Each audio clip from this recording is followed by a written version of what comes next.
కళ్యాణమస్తు ప్రోగ్రాంలో ఈరోజు మనం తెలుసుకునే టాపిక్ భార్యాభర్తలు విడిపోవడానికి కారణాలేంటి, ఏ గ్రహం కారణం అంటారు, అది మనం ఈరోజు గురుగారితో మాట్లాడి తెలుసుకుందాం. నమస్తే గురుగారు. నమస్కారం అమ్మా. భార్యాభర్తలు విడిపోవటానికి మనం జాతకాన్ని ఆలోచన చేస్తే ప్రత్యేకంగా సహజసిద్ధంగా మనం ఏదైనా సరే భార్యాభర్తల యొక్క బంధం అనేది చాలా గట్టిది.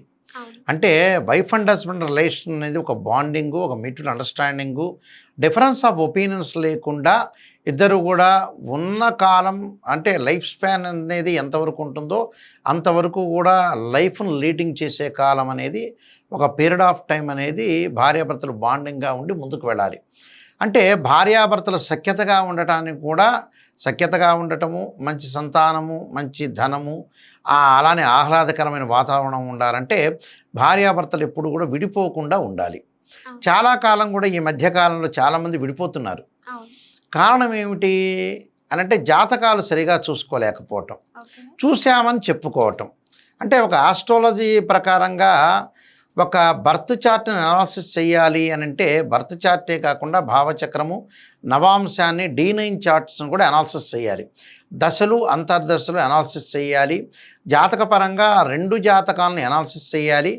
అసలు మా అబ్బాయికి పెళ్ళవుతుందా లేదా, మా అమ్మాయికి పెళ్ళవుతుందా లేదా, పెళ్ళవుతే ఎలాంటి స్థితి ఉంటుందనేది నిజంగా తెలుసుకోవాలి. ఇక్కడ చాలామంది ఏం చేస్తారంటే విడిపోతుంటారు. విడిపోవటానికి కారణం ఏమిటి, వాళ్ళు నిజంగా తెలుసుకోలేకపోవటం.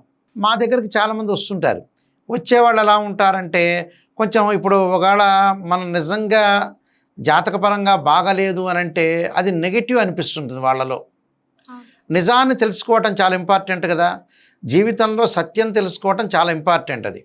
అది చెప్పే జ్యోతిష్యుడికి పెద్ద నష్టమేం జరగదు. కానీ చెప్పించుకున్న వాళ్ళకే అనవసరంగా వాళ్ళు సత్యాన్ని గ్రహించకుండా జ్యోతిష్యం ప్రకారంగా కరెక్ట్గా ఒక ఆస్ట్రాలజర్ దగ్గర అప్రోచ్ అయినప్పుడు, కరెక్ట్గా ఒక గురువుగారిని అప్రోచ్ అయినప్పుడు కరెక్ట్గా తెలుసుకోవాలి. గురువుగారండి మా అబ్బాయి జాతకం ఎలా ఉంది, మా అమ్మాయి జాతకం ఎలా ఉంది, నిజాన్ని చెప్పండి. ఏదో ఒక పాజిటివ్ చెప్పాలి, నెగిటివ్ చెప్పారనుకోండి ఇంకో ఆస్ట్రాలజర్ అప్రోచ్ అవుతాడు, ఇంకో ఆస్ట్రాలజర్ అప్రోచ్ అవుతాడు. అలా అప్రోచ్ అయ్యి ఏమవుతాడంటే ఇలాంటి పెద్దవాళ్ళందరి దగ్గరికి వెళ్ళారు, మరి నాయకంటి గారి దగ్గరికి వెళ్ళారు, శంకరమంచి గారి దగ్గరికి వెళ్ళారు, అలానే శ్రీనివాస్ గార్గేయ గారి దగ్గరికి వెళ్ళారు, మాచిరాజు దగ్గరికి వెళ్ళారు, నాగనాథ్ దగ్గరికి వెళ్ళారు, వావిలాల దామోదర స్వామి దగ్గరికి వెళ్ళారు, అందరి దగ్గరికి వెళ్ళారు. మరి అందరూ కూడా నిష్ణాతులే, వీళ్ళందరూ కూడా మంచిగా చెప్పారు. కానీ అని ఆలోచన చేసి వీళ్ళ తర్వాత ఉండే ఆస్ట్రాలజర్ ఏం చేస్తాడంటే సాధారణంగా ఇంత పెద్ద వాళ్ళందరూ కూడా చెప్పారు, చెప్పిన తర్వాత మరి వీళ్ళందరూ నిజాలు చెప్పింటారు, పాపం వీళ్ళు మంచి ప్రసిద్ధమైన జ్యోతిష్యులు, వీళ్ళు ఇలాంటి వాళ్ళు చెప్పారని ఆ ఆస్ట్రాలజర్ ఏం చేస్తారంటే వాళ్ళకు పాజిటివ్గా చెప్తాడు. ఇక్కడ ఆ పాజిటివ్గా చెప్పిన తర్వాత ఏమవుతుందనంటే జీవితంలో ఆయన పాజిటివ్ చెప్తాడు, ఈయన మంచివాడని గుర్తింపు పొందుతాడు. ఈ చెప్పిన వాళ్ళందరూ కూడా, నిజాలు చెప్పిన వాళ్ళందరూ కూడా అయ్యో వీళ్ళందరూ సరిగ్గా చెప్పలేకపోయారనే నానుడు వస్తుంటుంది వీళ్ళకి. నిజాన్ని చెప్పటమే ఇక్కడ ఇంపార్టెంట్. ఏ ఆస్ట్రాలజర్ అయినా, నాతో పాటు సహచరులు ఎవరైనా సరే, నాగనాథ్ గారు కానీ, వావిలాల దామోదర శర్మ కానీ, శంకరమంచి గారు, వాళ్ళందరూ నిజాలు తెలుసుకోవాలి. వాళ్ళ ద్వారా, మాలాంటి పెద్దవాళ్ళ ద్వారా నిజాలు తెలుసుకుంటే కరెక్ట్గా ఉంటుంది. అయితే వీళ్ళు నిజాలుగా కొంతమంది తెలుసుకోలేరు. దానికి కారణం ఏమిటి అని అంటే వాళ్ళకి నెగిటివ్ చెప్పకూడదు, పాజిటివ్ చెప్పాలి. అసలు వివాహానికి కారణం ఏమిటి అంటే వివాహ దోషం ఉండటానికి కారణం ఏమిటి అని అంటే ఎప్పుడైనా సరే శుక్రగ్రహ కారణం అంటారు. అంటే శుక్రుడు బాగుండాలి, అంటే కళత్రకారకుడు, వివాహకారకుడు శుక్రుడు బాగుంటేనే మన జీవితం అనేది అనుకూలంగా ఉంటుంది. అంటే శుక్రగ్రహము, శుక్రుడు కుజుడితో కలిసిన, శుక్రుడు పాపగ్రహాలతో రాహువుతో కానీ, కేతువుతో కానీ, శనితో కలిసిన 6, 8, 12 స్థానాల్లో శుక్రదోషం ఏర్పడినా కూడా భార్యాభర్తల యొక్క బంధం అనేది కరెక్ట్గా ఉండదని అర్థం. అంటే కళత్రకారకుడు, వివాహకారకుడు, సప్తమ భావకారకుడు కూడా శుక్రుడే. ఇక్కడ ఈ శుక్రుడు అనుకూలంగా ఉండాలి. శుక్రుడు అనుకూలంగా లేదనుకోండి, ఉదాహరణకి మరి ఆ శుక్రగ్రహం అనేది ఎప్పుడైతే అనుకూలంగా లేదో అప్పుడు జీవితంలో వాళ్ళు ముందుకు వెళ్ళలేని స్థితి అనేది ఎక్కువ ఏర్పడుతుంది. గారు నాకు ఒక డౌట్, చెప్పండి. ఇప్పుడు జనరేషన్ వాళ్ళు అంత ఎక్కువ నమ్మరు కదా జాతకాలని. అదేముంటదిలే అన్ని అందరూ అలానే అంటారు కదా. అంటే జాతకాలు కలవకపోయినా సరే ఇద్దరు హస్బెండ్ అండ్ వైఫ్లో గొడవలు వస్తాయంటారా? జాతకం అనేది ఖచ్చితంగా కలవాలి. ఎందుకంటే ఇప్పుడైనా ఎప్పుడైనా జీవితంలో జాతకపరంగా కలవాలి. ఇప్పుడు నమ్మలేదు అనుకో వాడి నష్టం, నమ్మకలేదనుకో ఎవరన్నా నమ్మలేదు, నమ్మని వాళ్ళకి ఏంటంటే జీవితం అనేది ఉండదుగా. ఇక జీవితం ఎందుకు అంటే భర్త సంపాదించడానికి కారణం ఏంది, భార్య సంపాదించడానికి కారణం ఏంది అంటే పిల్లలకి డబ్బులు ఇవ్వటానికేగా అసలు కారణం, అల్టిమేట్. అంటే వీళ్ళ యొక్క బాండింగ్ అనేది కరెక్ట్గా ఉండాలిగా. బాండింగ్ కరెక్ట్గా ఉంటే జాతకం కలిసి ఉండాలి. అంటే ఒక్కొక్కటి ఇంటర్లింక్. వీళ్ళు ఏం చేస్తారంటే జాతకాలు చూపించుకోవడానికి నెగిటివ్ అనే దాన్ని తీసుకోలేకపోతారు. రిసీవింగ్ లేదు. ఇప్పుడు రిసీవింగ్ లేదంటే శ్రేయ లోపం పెరుగుట పెద్ద విద్య, లోపం ఎరిగిన వాడే పూర్ణుడు అవుతాట, స్థితప్రజ్ఞుడు అవుతాట. వీళ్ళు ఏం చేస్తున్నారు, దాన్ని రిసీవింగ్ చేసుకోలేకపోతున్నారు. వీళ్ళు ఒక జ్యోతిష్యుడి దగ్గరికి వెళ్ళి మీ జాతకపరంగా దోషం ఉంది అని అంటే అబ్బా ఏమీ లేదులే, వాళ్ళు అలానే చెబుతారులే అని అనుకుంటారు. తర్వాత అల్టిమేట్ అయిపోయిన తర్వాత ప్రాబ్లంలో పడతారు. ప్రాబ్లంలో పడిన తర్వాత ఒక సంతానం కలుగుతుంది, అమ్మాయి అబ్బాయి కానీ కలిగిన తర్వాత ఏమవుతుంది, వాళ్ళిద్దరు అనాథలు అవుతారు పిల్లలు. అందువల్ల కారణం ఏంటి, జాతకాన్ని చూడాలి, జాతకాన్ని చూడాలి, ఎనాలిసిస్ చేయాలి. ఒకవేళ ఎందుకు విడిపోతున్నారు, జాతకాలు చూడకపోయినా ఎందుకు విడిపోతున్నారు, చూసినా విడిపోతున్నారు, ఏమిటి కారణాలు రెండు వస్తాయి. ఇప్పుడు వీళ్ళు ఏంది, కొంతమంది చూపించుకోకుండా ఉన్న వ్యక్తులే ఎక్కువ మంది విడిపోతారు. చూపించుకోవాలి. ఈ చూపించిన తర్వాత కూడా విడిపోయే వాళ్ళు ఎలా ఉంటారు, వాళ్ళు ఏంటంటే వాళ్ళు చూపించే వాళ్ళు కరెక్ట్ వ్యక్తులు కాదు. ఇప్పుడు గుళ్ళో అర్చకుడు ఏం చేస్తారు, అర్చకత్వం చేస్తారు, పురోహితం చేపిస్తారు. అంటే గృహప్రవేశాలు పెళ్ళిళ్ళు చేపిస్తారు. సిద్ధాంతులు జాతకాన్ని క్లియర్గా అనాలిసిస్ చేస్తారు. దానిలో మంచి వాళ్ళు కూడా ఉంటారు, దానిలో సబ్జెక్ట్ లేని వాళ్ళు కూడా ఉంటారు. ఇప్పుడు మన వాళ్ళందరూ కుజదోషం గురించి ఆలోచన చేస్తారు, కానీ కళత్రకారకుడు ఎవరు, వివాహకారకుడు ఎవరు అంటే శుక్రుడే. అంటే నిక్కచ్చిగా చెబితే ప్రజలకు కోపం వస్తుంటుంది. నిక్కచ్చి అనేది త్రాస్ పెట్టి సూచన చేసేదే అది.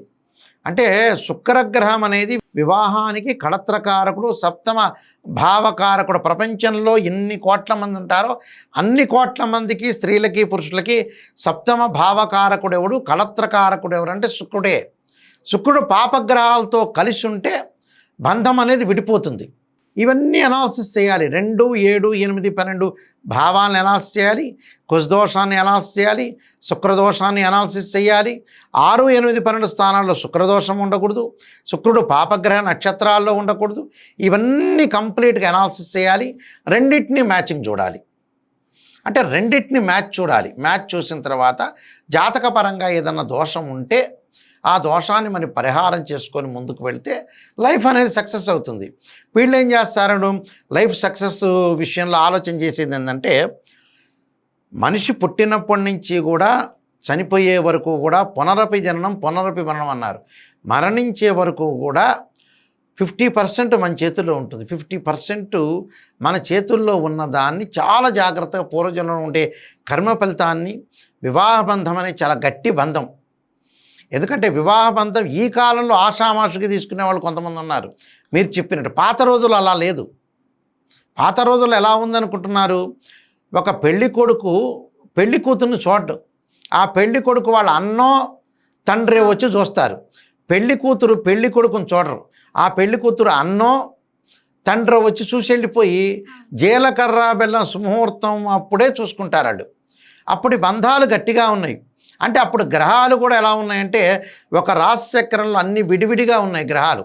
ఇప్పట్లాగా షష్ఠ గ్రహ కూటమని, పంచగ్రహ కూటమని, చాతుర్గ్రహ కూటమని ఇలాంటి గ్రహ కూటములు తక్కువగా ఉన్నాయి. ఆ గ్రహ కూటములు తక్కువగా ఉండటం శుక్రగ్రహం అనేది మంచి స్థానంలో ఉంది పాత రోజుల్లో.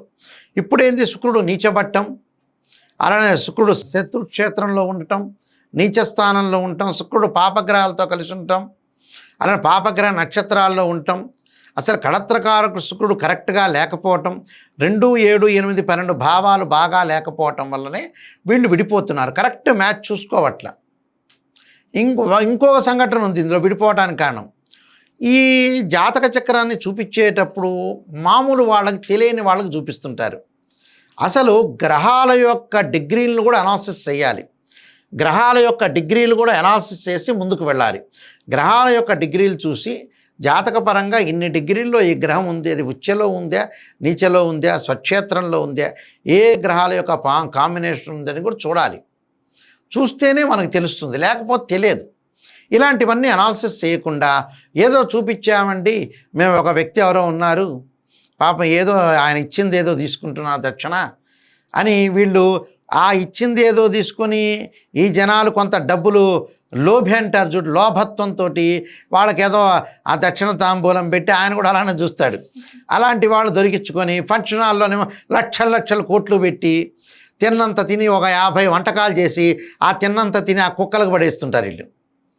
అలాంటి లోభత్వం వల్లనే ఇక్కడ జాతకాన్ని కరెక్ట్గా చూసుకోలేక ప్రజలు ఫెయిల్డ్ అవుతున్నారు. అది కారణం, శుక్రగ్రహ కారణం. ఆ శుక్రుడు కూడా అనుకూలంగా ఉండాలి, వీళ్ళు కూడా పర్ఫెక్ట్గా చూపించుకొని ముందుకు వెళ్తేనే వీళ్ళకి మంచి సుఫలితాలు జరిగే అవకాశం ఖచ్చితంగా ఉంటుందమ్మా. చాలా బాగా వివరించారు గురుగారు. నమస్కారం. నమస్కారం అమ్మా.